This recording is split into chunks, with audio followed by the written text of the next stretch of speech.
Everyone, मेरा नाम प्रीति है और आज मैं आपको नया चैप्टर स्टार्ट करूँगी, लर्निंग एंड मोटिवेशन। इससे पहले इंटेलिजेंस मैंने पूरा कवर कर दिया है, उससे पहले ग्रोथ एंड डेवलपमेंट पूरा कवर किया। अब साइकोलॉजी का ये तीसरा पार्ट है, लर्निंग एंड मोटिवेशन। इसमें काफ़ी सारी थ्योरीज़ हैं, लेकिन उससे पहले मैं आपको बताऊँगी कि लर्निंग एंड मोटिवेशन क्या होता है। लर्निंग का सिंपली मतलब होता है सीखना। इसका ये मतलब नहीं है कि आप स्कूल में जाते हैं, पढ़ते हैं, उसे सीखना कहते हैं। सीखने का सिंपल ये मतलब है कि पेट में होने, माँ के पेट से लेकर और मरते दम तक आप सीखते ही रहते हैं। आप हर दिन सीखते हैं कुछ ना कुछ, हर जगह से सीखते हैं। ज़रूरी तो नहीं है ना, जो लोग स्कूल नहीं जाते थे कि उन्होंने कुछ नहीं सीखा, वो भी सीखते थे। तो उसको कहते हैं लर्निंग। और लर्निंग के कुछ मेथड्स हैं, ये 4 मेथड हैं कि लर्निंग कैसे कैसे की जा सकती है। Imitation, conditioned response, trial and error, insight. Imitation का मतलब है कॉपी करना, यानी कॉपी करके भी हम सीख सकते हैं, दूसरे की नकल उतार के। आपने देखा होगा ना कि जो मूवीज़ में जो फिल्म्स आती हैं उनको देख देख कर बच्चे बहुत कुछ कॉपी करते हैं, या पेरेंट्स को भी देखते हैं वो कैसे कर रहे हैं, उनको देख कर कॉपी कर कर के सीखते हैं। तो एक तो ये तरीका होता है सीखने का। एक है कंडीशनड रिस्पॉन्स, मतलब कोई चीज़ हमारी आदत में आ जाए, हैबिट में आ जाए, तो उससे भी हम सीखते हैं कि हमारा रोज़ का रूटीन है कि हम स्कूल से आएंगे, पहले हाथ धोएंगे, फिर अपनी ड्रेस चेंज करेंगे, फिर हम खाना खाएंगे। ये हमें अपनी मदर ने पहले से ही आदत डाल दी है। तो कुछ दिन उसमें प्रॉब्लम होगी, धीरे धीरे वो हमारी आदत में आ जाएगी, तो हमें बिना कहे वो आदत हो जाएगी कि स्कूल से आए, हाथ धोए, कपड़े चेंज किए, खाने की टेबल पर बैठ गए। रोज़ उनका ये क्या कंडीशनिंग हो रही है, किसी चीज़ की उनको आदत डाली जा रही है। तो आदत में आ गया तो वो उससे भी सीख जाते हैं।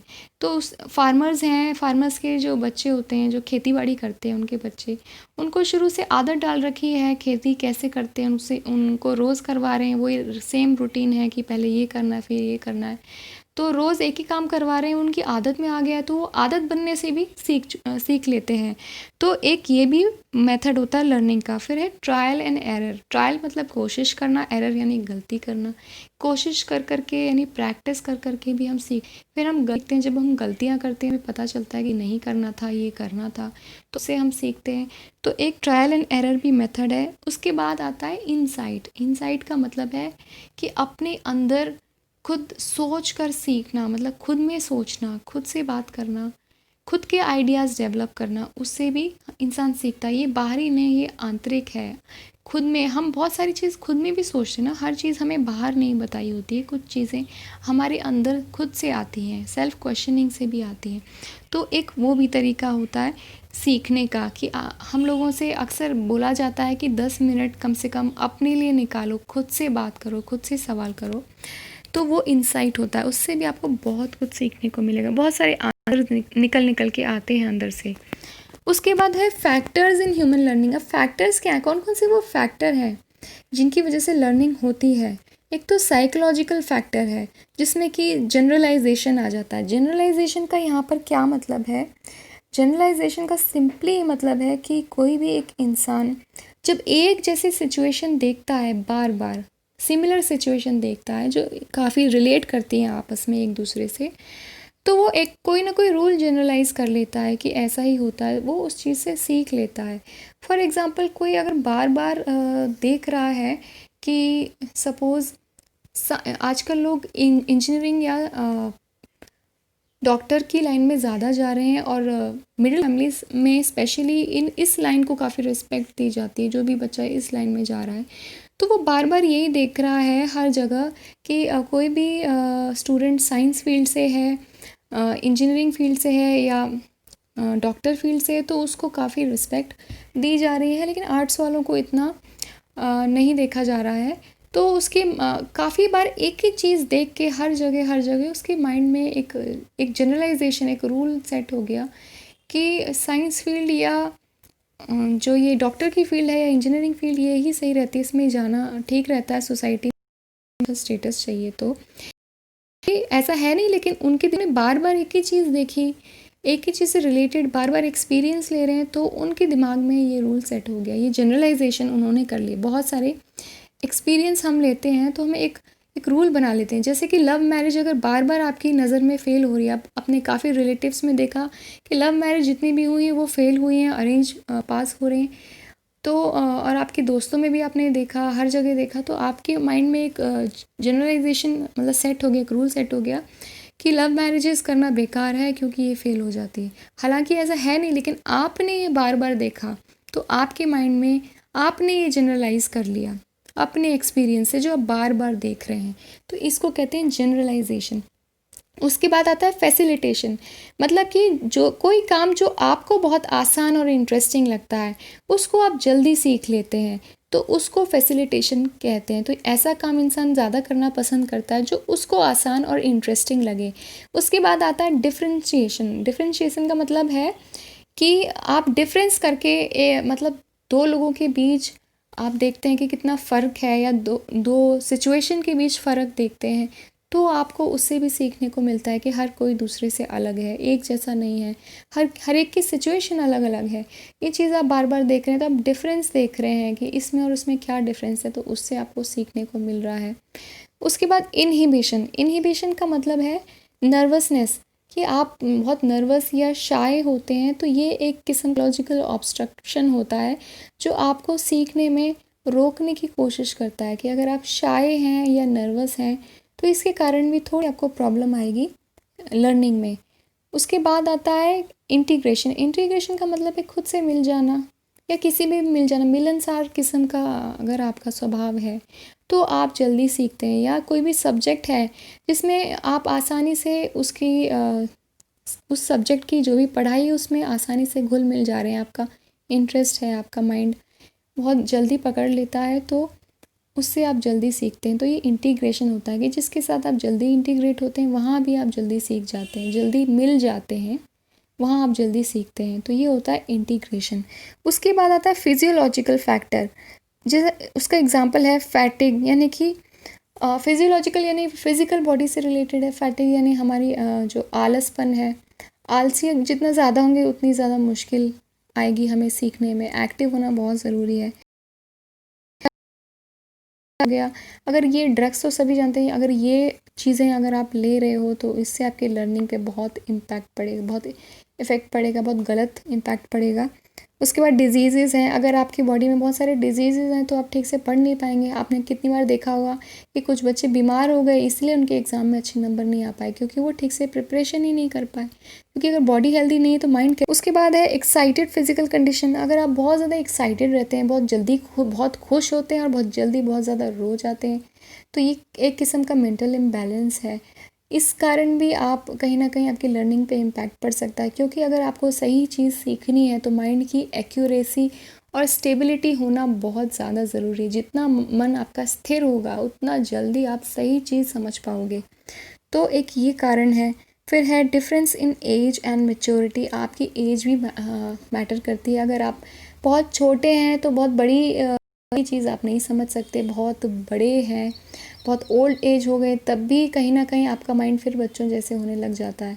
तो हर एज पर ही हर चीज़ समझी जा सकती है। जो एज 20 से 25 तक के बीच के लोगों के लिए बनी है, आपको तभी वो चीज़ समझ में आएगी। 30 पर आकर वो चीज़ समझ तब आएगी जब आप 30 की एज पर आते हैं। इस तरीके से एज मैटर करती है। मैच्योरिटी मैटर करती है कि आपके अंदर मैच्योरिटी कितनी। मैच्योरेशन का क्या मतलब है, ग्रोथ एंड डेवलपमेंट में भी ये मैंने बताया नहीं था, अभी मैं बता देती हूँ। मैच्योरेशन का मतलब है कोई भी काम अगर आप कर रहे हो तो काम सीख लेना लर्निंग है, लेकिन उसको बेहतर तरीके से सीख लेना मैच्योरिटी होती है। जैसे कि आपने लिखना सीख लिया, वो लर्निंग है कि आपने राइटिंग सीख ली है, लेकिन मैच्योरिटी तब बोलेंगे जब आपने अच्छी राइटिंग करना सीख ली है, तो उसको मैच्योरिटी कहते हैं। कोई भी काम बेहतर तरीके से सीख लेना उसको मैच्योरिटी कहते हैं। तो मैच्योरिटी भी बहुत मैटर करती है। उसके बाद है फिज़िकल फैक्टर। फिज़िकल फैक्टर जैसे कि अगर आप क्लासरूम में बैठे हैं और बहुत गर्मी पड़ रही है, तो गर्मी से आपको इरिटेशन होगी बहुत ज़्यादा, तो आपको जो भी टीचर पढ़ा रहा है आपको समझने में वैसे बहुत दिक्कत आएगी। टेम्परेचर का सही होना भी बहुत ज़रूरी है ना, तभी तो आप इंटरेस्ट लोगे वो क्या पढ़ा रहा है। गर्मी आपको सताई जा रही है तो आप कैसे समझ पाओगे वो क्या कह रहा है। या बहुत ज़्यादा ठंड है तब भी आपको प्रॉब्लम होगी समझने में। उसके बाद डायरेक्शन है, नेचर ऑफ लाइट है कि उसके बाद नॉइज़ है कि मतलब बहुत ज़्यादा बहुत डिम लाइट में तो अगर आप पढ़ रहे हो आपको दिखाई ही नहीं दे रहा ठीक से, तो आप कैसे पढ़ोगे? लाइट होनी बहुत ज़रूरी है ना? किस डायरेक्शन में आप बैठे हो, कैसे बैठे हो, आपका पोस्चर भी इम्पॉर्टेंट है। फिर आपकी जो नॉइज़ है, बहुत ज़्यादा साउंड तो नहीं है कि बाहर आप क्लासरूम में बैठे हो और बाहर रोड पे से इतनी ज़्यादा ट्रैफिक की आवाज़ें आ रही हैं, बहुत ज़्यादा गाड़ियों की आवाज़ आ रही है, हॉर्न की आवाज़ आ रही है, तो उसकी वजह से आप डिस्टर्ब हो रहे हो, जो टीचर बोल रहा है वो आपको समझ ही नहीं आ रहा है ठीक से। तो नॉइज़ भी एक सही लेवल पे होना बहुत ज़रूरी है। बहुत जितना साइलेंस होगा उतना ज़्यादा आसानी से आप समझ पाओगे। उसके बाद है परसेंटेज ऑफ ह्यूमिडिटी। अब ह्यूमिडिटी कितनी है वो भी अपने आप में एक फैक्टर है। फिर है सोशल फैक्टर। सोशल फैक्टर सामाजिक जो फैक्टर्स होते हैं, जैसे कि इमिटेशन यानी कॉपी करना, ये भी एक हम समाज को कॉपी करते हैं तो उससे भी हम समझ लेते हैं जल्दी। सजेशन यानी कोई हमें सजेशन देता है, राय देता है अपनी कि ऐसे कर लो, ये काम वैसे कर लो, तो उससे हम जल्दी समझ पाते हैं। और सिंपैथी यानी कि दया की भावना से भी हम जल्दी समझते हैं। जैसे कि किसी के साथ कुछ गलत हो रहा है और आपको उस पर दया आ रही है, तो उससे भी आप सीखोगे बहुत कुछ कि ये नहीं करना चाहिए, इससे किसी को दुख होता है। तो ये सिंपैथी से भी इंसान सीखता है। प्रेज़ एंड ब्लेम से सीखता है। किसी की तारीफ़ होती है या आपकी तारीफ़ हो रही है, उससे भी आप सीखते हो। किसी और की तारीफ़ हो रही है तो आप सीखते हो बहुत कुछ कि अच्छा इसने कितना अच्छा काम किया, सब इसकी तारीफ़ कर रहे हैं, मुझे भी कुछ ऐसा करना चाहिए तो मेरी भी होगी। तो प्रेज़ अपने आप में इंसान का एक, इससे भी इंसान बहुत कुछ सीखता है। उसके बाद ब्लेम है। आप देख रहे हो किसी को गलत करने पर उसको सब लोग ब्लेम कर रहे हैं कि तुमने ये गलत किया, ये बहुत गलत था। तो आप देख रहे हो कि ये ब्लेम होने से भी आप लर्निंग हो रही है आपकी कि ये नहीं करना चाहिए, इससे होता है हमारे लोग सब हमें सुनाते हैं। फिर है कंपटीशन, मतलब कि कंपटीशन की भावना से इंसान बहुत सीखता है। जैसे कि अक्सर बोलते हैं कि उसका बेटा इतने अच्छे नंबर ला रहा है, तुम क्यों नहीं लाते? तो कंपटीशन की भावना आ जाती है कि अगली बार मैं उसके बेटे से भी अच्छे नंबर ला के दिखाऊँ, मैं टॉप पे रहूँ। टॉप पे जो आता है उसकी ज़्यादा तारीफ़ होती है, तो ये कंपटीशन की भावना रहती है, मेरी क्या रैंक होनी चाहिए क्लास में, मैं पीछे ना रह जाऊँ।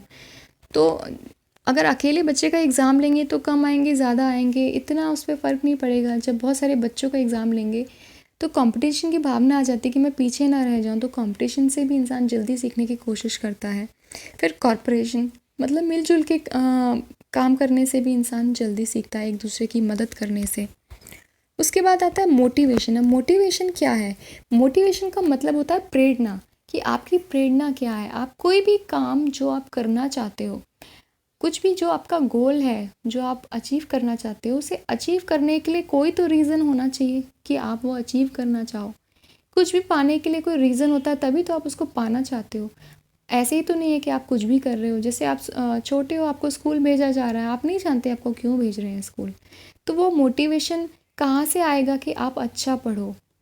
तो सबके ऊपर कहीं ना कहीं अलग अलग टाइप का मोटिवेशन काम करता है। किसी पे इंट्रिंसिक मोटिवेशन काम कर जाता है, किसी पे एक्सट्रिंसिक मोटिवेशन काम कर जाता है। ये दो तरीके के मोटिवेशन है। दोनों का बीच का जो डिफरेंस है वो आपको मैं समझा दूंगी इससे, कि जैसे सपोज़ मैं जब स्कूल जाती थी, छोटी थी, तो मैं ये सोचती थी कि हम स्कूल क्यों जाते हैं रोज़, हम होमवर्क क्यों करते हैं, हम ये सारे रूल क्यों फॉलो कर रहे हैं, इसके पीछे क्या रीज़न। ये क्वेश्चंस मेरे माइंड में हमेशा आते थे। इसीलिए मैं ज़्यादा ध्यान नहीं देती थी कि जब तक मुझे एक स्ट्रॉन्ग रीज़न नहीं मिलेगा मैं ये क्यों करूँ। तो ये चीज़ थी। तो एक्सट्रिंसिक मोटिवेशन यहाँ पर क्या है कि कोई टीचर मुझे लालच देता है कि अगर तुमने 10 में से 5 से ज़्यादा नंबर लेकर आए तो मैं आपको कैंडी दूंगा। तो मुझे अगर कैंडी बहुत ज़्यादा पसंद है तो मैं अंदर से मोटिवेट हो जाऊंगी। अब ये कैंडी पाने के लिए मुझे हर हाल में अच्छा याद करना है, आप चाहे कुछ भी हो जाए, तो मैं वो कैंडी पाने के लिए पढ़ रही हूँ, ठीक है। या आपको प्राइज़ मिलेगा तो वो प्राइज़ पाने के लिए मैं पढ़ रही हूँ। या आपको पनिशमेंट नहीं मिलेगी तो पनिशमेंट का डर भी एक बच्चे के अंदर होता है, तो डर से बचने के लिए, पनिशमेंट से बचने के लिए भी पढ़ता है। तो ये क्या है? ये सब एक्सट्रिंसिक मोटिवेशन है, बाहरी लालच है एक किस्म का, कि बाहर से कोई हमें ऐसी चीज़ें दिखा रहा है कि अगर ये तुमको चाहिए तो तुम ये पढ़ाई करो। तो वो पाने के लिए किसी किसी पे वो काम कर जाते हैं, लेकिन किसी पे नहीं करते हैं, उन्हें बाहरी चीज़ों का कोई लालच ही नहीं है। अब क्या करें उन लोगों के लिए? वो उन पे इंट्रिंसिक मोटिवेशन काम करता है कि उनके अंदर से ही प्रेरणा जागती है, कोई ना कोई सेल्फ क्वेश्चनिंग इनसाइड जो मैंने बोला था वो उन पे काम करता है। वो खुद से कहीं ना कहीं बहुत सारे क्वेश्चंस करते हैं और उसका आंसर खुद में ही उन्हें मिलता है और वो पढ़ते हैं। जैसे कि कॉन्फिडेंस हो गया, सेल्फ एस्टीम हो गई, ये इंट्रिंसिक है। जैसे खुद से बात करना और इंसान खुद में ही खोज रहा है कि आखिर मैं क्यों पढ़ रहा हूँ, और उसको रीज़न अंदर से ही मिल रहा है कि ये पढ़ने से ये जो पूरी धरती है ये बैलेंस रहेगी, तभी आप ठीक से रह सकते हैं। और अगर ये बैलेंस तभी रहेगी जब यहाँ पर नॉलेज होगी सबके पास में, नॉलेज पढ़ने से आती है। तो ये सारी चीज़ें इसलिए मेरा पढ़ना ज़रूरी है, ताकि अगर ये बैलेंस नहीं रही तो बहुत प्रॉब्लम हो जाए। कोई भी अगर पढ़ा लिखा नहीं होगा तो एक सिस्टम बहुत बुरी तरह से ख़राब होगा, तो उसके इम्पैक्ट लोगों के ऊपर पड़ेगा, उनकी पर्सनल लाइफ पे पड़ेगा, तो आपकी लाइफ पे भी पड़ेगा। तो सब कुछ बिगड़ ना जाए, सब लोग ठीक से रहें, तो मैं ठीक से रह पाऊँगा। इसलिए पढ़ना बहुत ज़रूरी है एक अच्छे सिस्टम को इस्टेब्लिश करने के लिए। ये सारी ये क्या है, ये इंट्रिंसिक उसके अंदर से आ रही है सारी प्रेरणा, तो वो इसीलिए पढ़ ताकि उसको अंदर कोई उकसा रहा है पढ़ने के लिए ये सारी चीज़ें। तो ये इंट्रिंसिक मोटिवेशन होता है। इंट्रिंसिक मोटिवेशन बहुत ही अच्छा होता है, ये ज़्यादा सही रहता है as compare to extrinsic motivation. उसके बाद है, thank you so much guys, इसके बाद कुछ भी नहीं है मेरा ये वीडियो देखने के लिए। अगली इसके बाद एक्चुअली थ्योरीज़ हैं लर्निंग एंड मोटिवेशन पर, जो मैं आपको अगले वीडियोस में बताऊंगी। काफ़ी सारे अलग अलग साइकोलॉजिस्ट ने इस पे बहुत सारी थ्योरीज़ दी हैं, कैसे कैसे लर्निंग होती है। बहुत सारे एग्जाम्पल दिए हैं, रैट के ऊपर उन्होंने कुछ ना कुछ एक्सपेरिमेंट किया है, इस तरीके से कैट के ऊपर भी किया हुआ है। तो वो सब मैं आपको आगे आने वाले वीडियोस में बताऊंगी। So thank you so much guys मेरा वीडियो देखने के लिए। अगर आपको मेरा वीडियो पसंद आए तो प्लीज़ इसको लाइक एंड सब्सक्राइब करें।